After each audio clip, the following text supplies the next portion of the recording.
Microphone Masters. Yeah, it's been a little while. Microphone Masters. We're about to get this like definitely reignited. But so J-Luv here. And so with me is a gentleman. And so I should have said this when we were talking just a moment ago offline, but it's Dagha. Dagha. Yes, sir. Yes, sir. So gentleman that is in the from the Boston area. So I'm a Laker fan, so I'm originally from West Coast, so I ain't mad at you, man. I'm not one of those irrational sports fans and stuff that tries to carry all kinds of stupid stuff into things outside of sports. But definitely looking forward to chopping it up with you. You come very well, highly recommended, and so definitely looking forward to chopping it up with you today, man. Yeah, I appreciate you, man. Thank you for having me.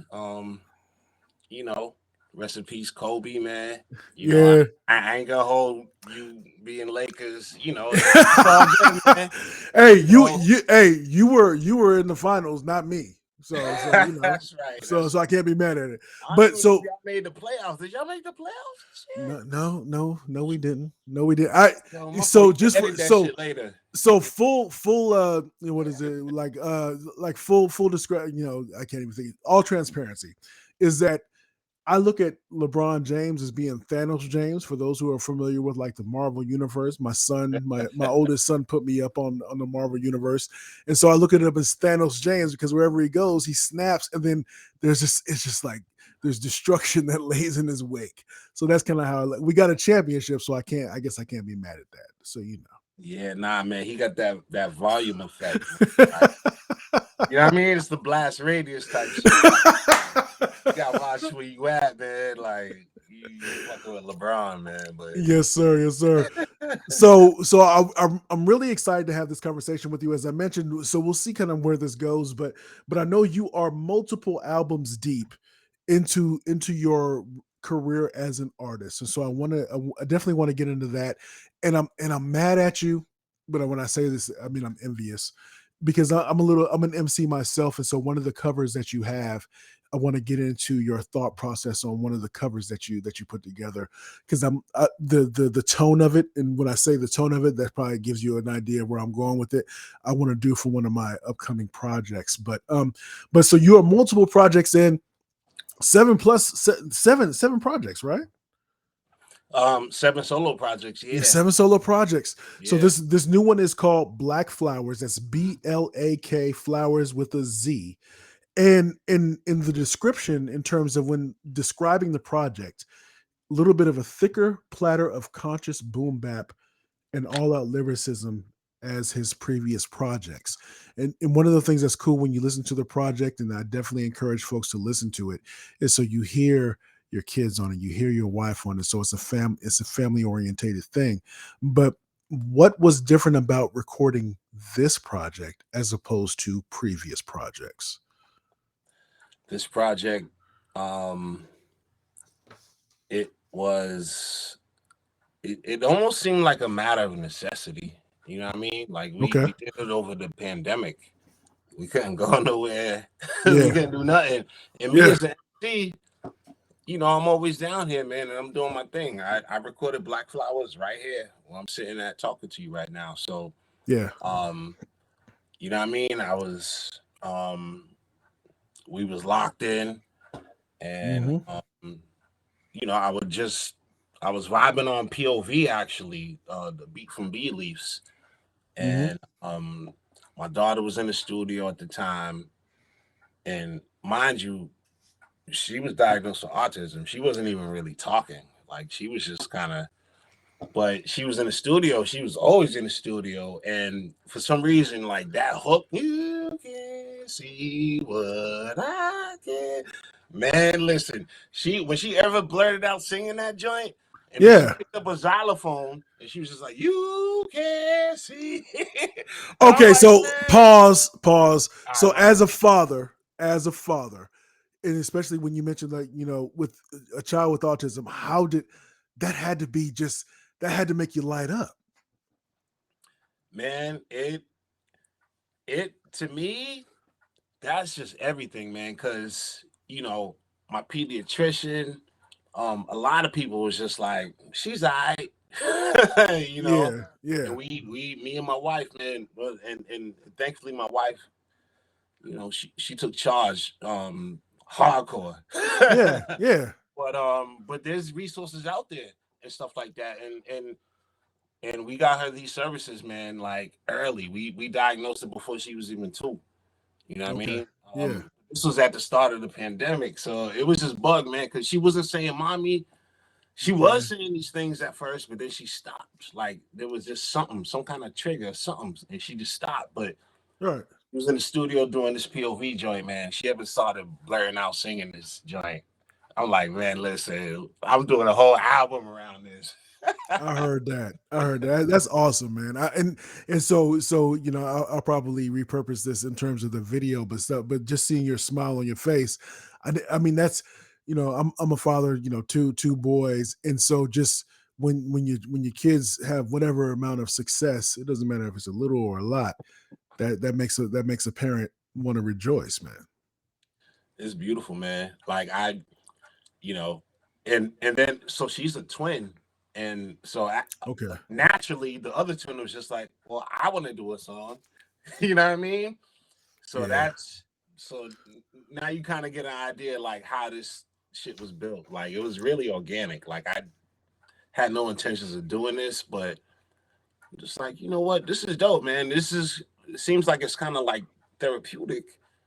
You know what I mean? And Yeah. it's keeping us together, and it's just like it's artistic, man. My oldest daughter did the artwork. My son Yes. in Germany had a feature. So yeah, man, it was cool.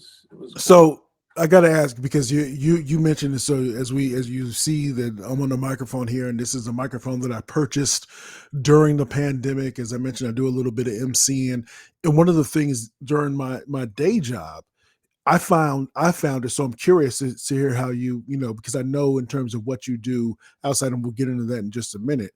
But how you were able to compartmentalize because what I wanted to a partner of mine that I do music with, he said, yo man, you got if no, it was a friend of mine that reached out to me and said, hey, I need you to drop a verse for me, Jay. And I said, cool. And so it took me longer than it should have, given how long I've been doing music.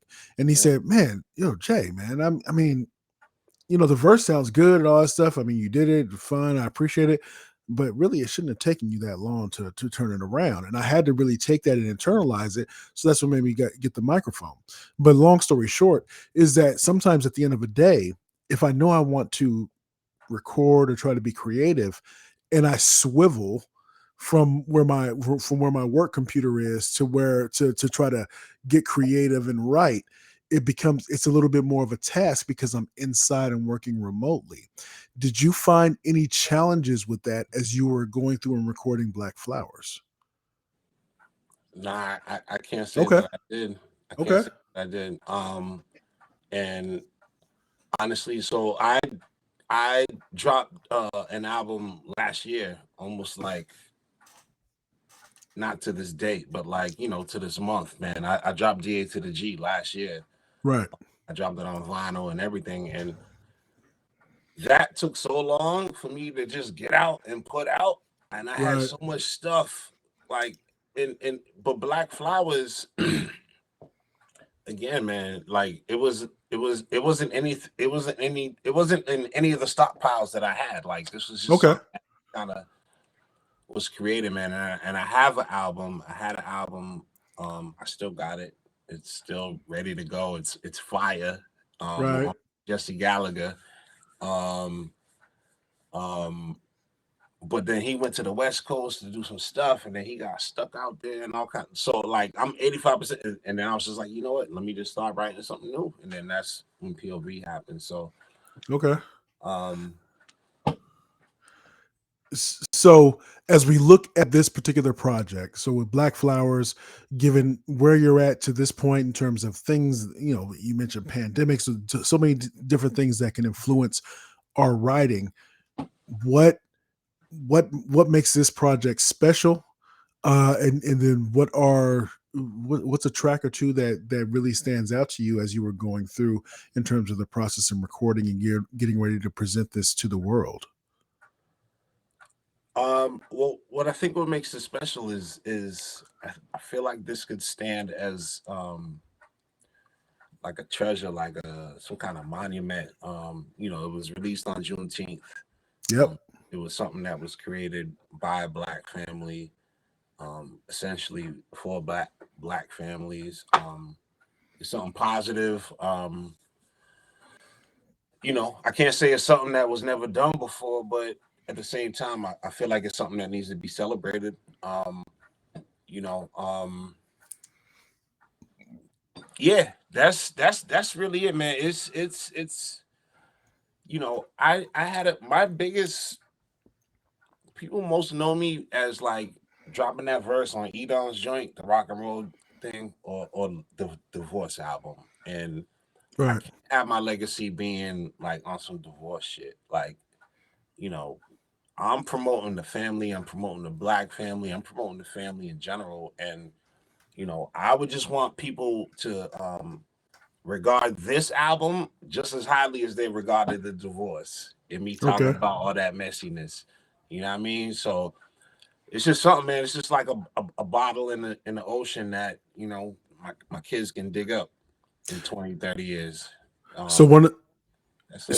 so one of the things that was mentioned in terms of this album, and I'm quoting you, this album is my flowers to the black family, inspired by my own family life and black struggle. Let's get into black struggle a little bit, because again, I'm a dude. I'm what I when I listen to the project, I gravitate towards it. I like the not dumbing down, because I think sometimes it's we can all think of artists that maybe come to mind that do that. Um, but it's sometimes as an artist, it you could have the dopest beat, right? So you could have the dopest beat, and you talking about uplifting the black family, and somebody hears that and they say, nah, we not with that. The same, let's say if it was the same beat, and somebody saying up in the club and up, and somebody saying, yeah, that's my ish right there. Right, right, right. In terms of the black struggle, given things that are going on in the community and all these different things, and as the nation is continuing to change, how do you navigate that with with the family, with the wife, with the family, but then also trying to put out music that you want people to listen to your music. We want people to listen to our music. We want the most people to be able to make the biggest change and leave the biggest footprint. How do you balance that? Yeah, that's a heavy ass question, man. But I think first of all, I do the music that I just feel comfortable doing. Like it's Right. not I don't worry about the likes. My social media game is trash.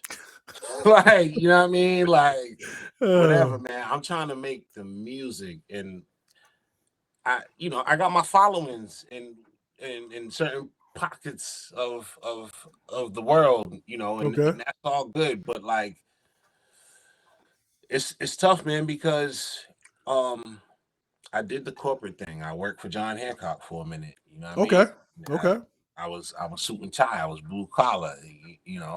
Um, and that didn't work out, and I quit. And I was just like, yo, I'm making an album.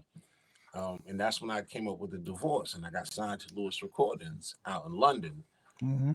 And then I started spending a lot of time over in Europe, and um, but that was glorious, and it was dope, and I was here and I was there and I was on my suitcase, but my teeth needed to be clean, bro. Like I I I hear I you. I hear you, my it brother. was just I ain't had no health benefits. My daughter was back in the States. Yeah. I was just went through a divorce, so it was just I'm like, yeah, I like this life is cool, but nah, man, I'm not that dude that's just gonna have a seed and just leave her, man. So I came back to the States. I got this job with a nonprofit that I'm still working with now. And I definitely want to talk about that for sure. hmm so yeah, the balance, to answer your question, the balance is tricky, man, but it has to be. It's easier when it's in the bloodline. You know what I Okay. mean? It's easier when it's like when it's a party of 9 to 5, and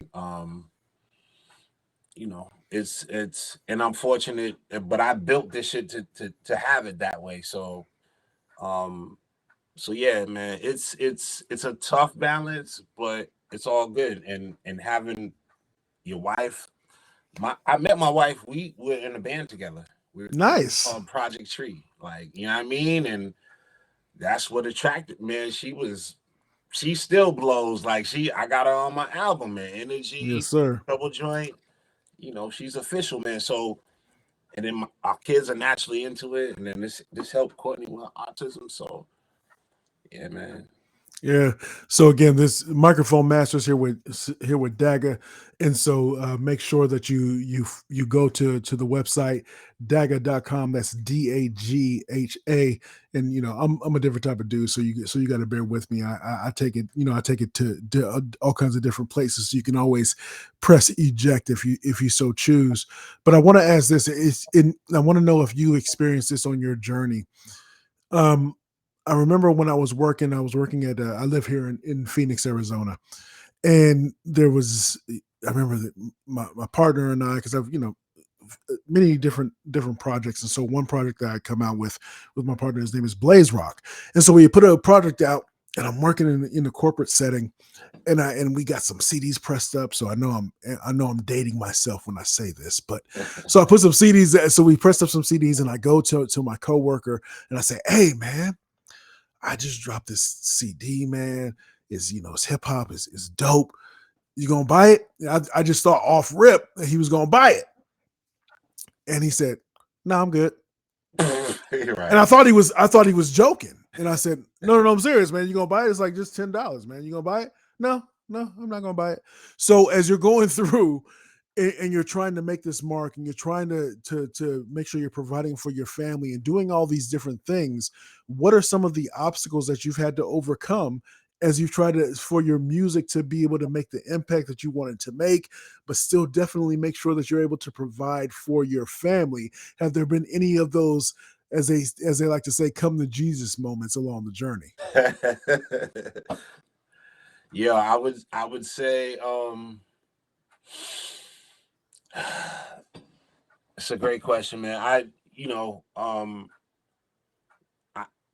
I'm gonna be real, man. Like I make okay money off the music here Yeah, and there. yeah, right, right. It's more lucrative when you touring and you can sell merch and Yes, stuff like sir. that. Yes, sir. But the streamers ain't paying shit.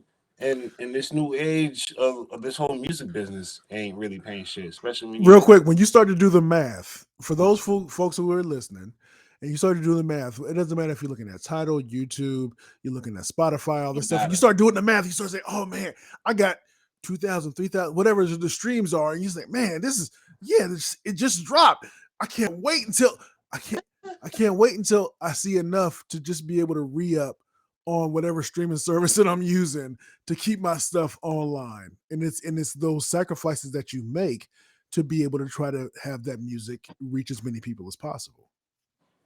Yeah, man. And it's crazy. And there's just like so many distractions and so many like shit that's just not like not net like just obstacles like paying for streams, paying for followers and all Yeah. these like you know what I mean? Like you get Yes, these sir. things and it's just like, nah, y'all don't need that, man. Like I don't need that shit. I don't want that shit. Like I'm Yeah. good, but um my fault, man. I forgot what your damn question was. No, I'm just saying, Again? have you the obstacles that you encounter as you're on the way to try to have to provide for your family, and then also Yeah. try to have your music reach as many people as possible? So man, it's a good question because um I was on the label, I was independent, I was like, I was able to experience both of those both of those things. And to me, um, I don't know, man. A lot of these cats, they're making their money fast. Like I was never on that shit. Like Right. I like it slow and steady. And like and that's just been my thing. I've been in this for 30 years. So like I I've been homeless. You know what I Mm. mean? I've been without health care. I've been without being able to provide for my kids. And while I'm touring, and to me, that shit was a no-no, man. Like Hmm. it was just a no-no. So just as a man, I just had to get myself together. So I found this job, and thankfully I didn't have to like sacrifice my passion for hip hop Right. to work for this job, man. I was able to like create a curriculum, a songwriting curriculum, teach other teachers how to implement it, and Yes, sir. fly out all across the country into Canada and spread that shit. Um so the balance is yeah, it's not easy, man, but at the same time, if you love what you do, then you Yeah. do what you love. You know what I mean? And you figure out a way. Yeah. Yeah. So again, Microphone Masters here with Dagha. That's Dagha. So go to Dagha.com. That's Dagha.com. And so you mentioned it. So and that's one of the things that I wanted to definitely touch on.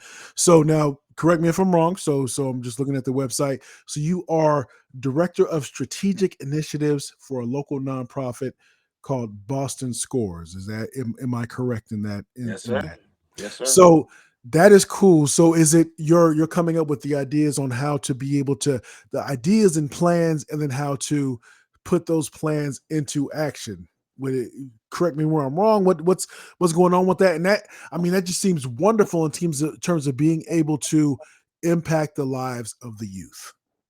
Yeah, no, it's dope, man, and thankfully it's a part of an affiliate network.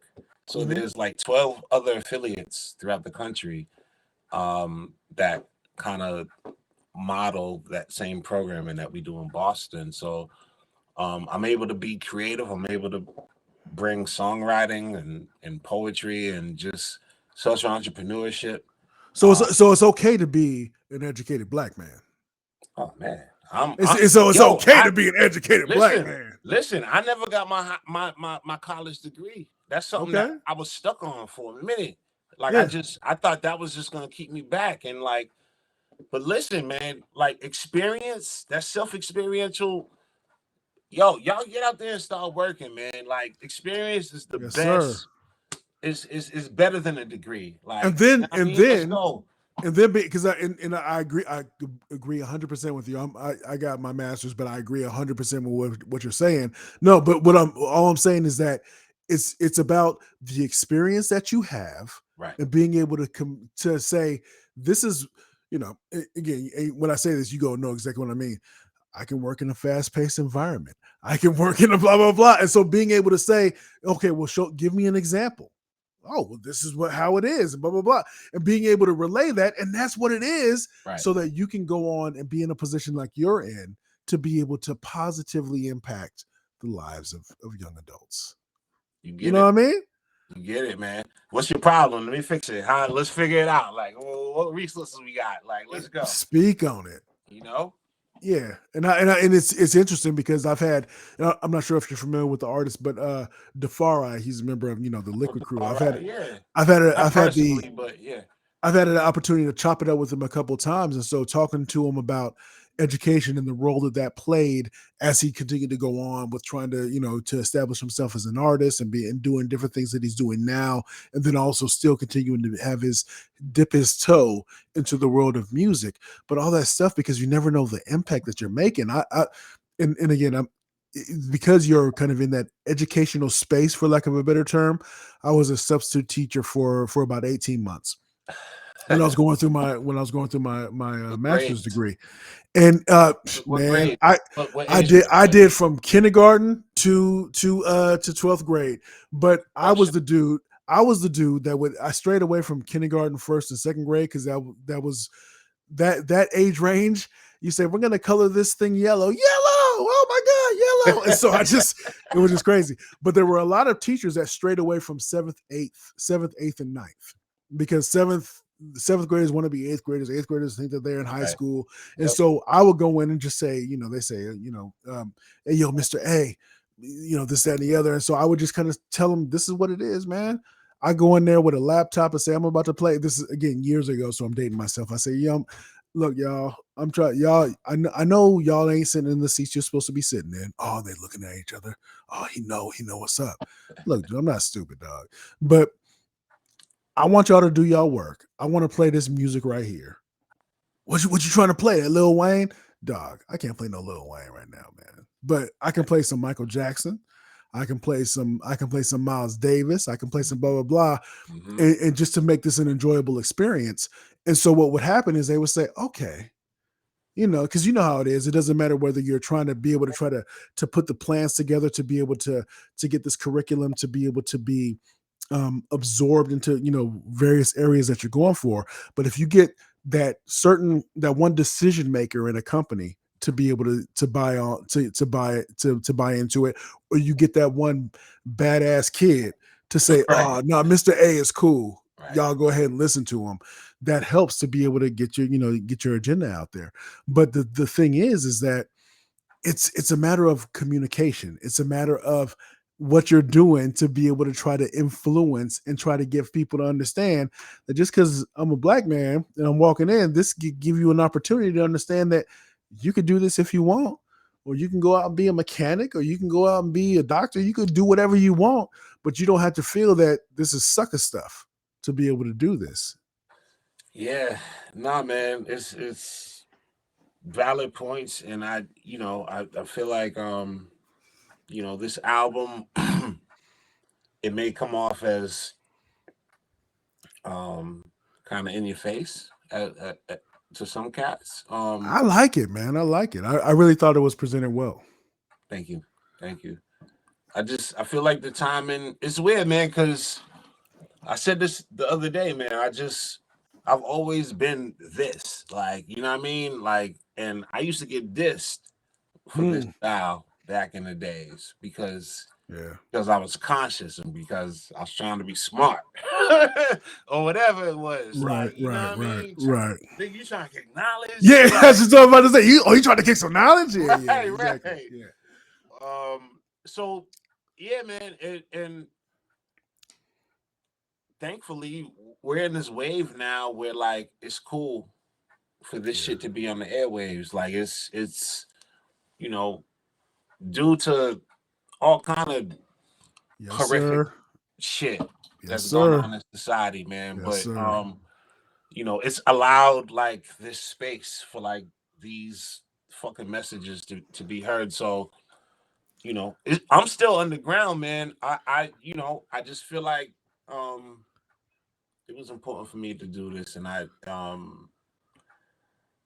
yeah, like it's good to hear the feedback from all this too. Like Yeah, man. what I mean, it makes me feel good because again, I just do music here in my basement, like Right, right. like and that's it. I do what makes me feel good. A lot of cats hate it. A lot of cats love it, and I just don't pay too much attention to all that shit. It's more about the message. There So, we go. I but like that. So again, so Dagha.com. So DAGHA.com. So before I let you head out of here, because I want you to give all your social media stuff. all right, So I told you that I was a little bit upset with you when we started this conversation. So Blue Note Records is John Coltrane, Miles Davis, all that type of stuff. I want to do an album cover that's kind of that pays an homage to them. And I'm mad because when I'm scrolling, looking at your album covers, you know, Dagger the Divorce, the bonus scenes, you got that. It kind of gives me vibes of Blue Note. So what's up with that? So was that your idea when you came up with the feel and the mood of that, man? yo, kind of man. That was a spin off of the Divorce Yeah. album cover. But we just like flipped Yeah, the just kind of up just flipped it. Yeah. and coloring a little bit. It wasn't nothing too fancy, but that was a vibe, man. You totally got that. Like that's what I wanted. I was signed with Lewis Recordings at the time, so they're the ones that actually um follow through with like Yeah. what I mean. But yeah, that's dope. You called that out, Yeah, I man. caught that, man. I The said, there lettering you and go. everything, like the font. Yes. Yeah, yeah, I said that man is all right with me. I'm looking forward to this conversation. So let folks know how they can stay in touch with what you're doing in terms because I know even on your website, in terms of some of the different things that they can do to just be involved in the community and stuff. With obviously, what you got going on with where you work, plant a tree and watch it grow, all those things. So tell folks how they can stay in touch with what you have going on, man. Yo, Dagger.com basically is the nucleus. Stay in touch with me there. But yo, if there's any viewers that's out there that's like interested in working with the youth, teaching them how to be social entrepreneurs, teaching them how to, you know, teaching them the arts. Yes, It's sir. not all about rapping and shit. Like, you know, you can teach them productions, you can teach them whatever. So Yes, sir. all at me. I got curriculums, man. I got different placements in different cities. Um, you know, we can make it happen, and let's grow this. You know, it's all about the seed. So Dagger.com. I'm most active on my Instagram. Again, my social media presence and my management is trash. Um, but Dagger.com, man, like that's the nucleus right there. So everything kind of the heartbeat is right there. So we'll stay connected for sure. So again, Dagha.com, that's DAGHA.com. Thank you. Support this man, not just because he's a black man, because he's a talented black man and doing great things. So you have been listening to Microphone Masters. So this is how we do it. I am J-Luv, and that's Dagha. So that's how we do it. You can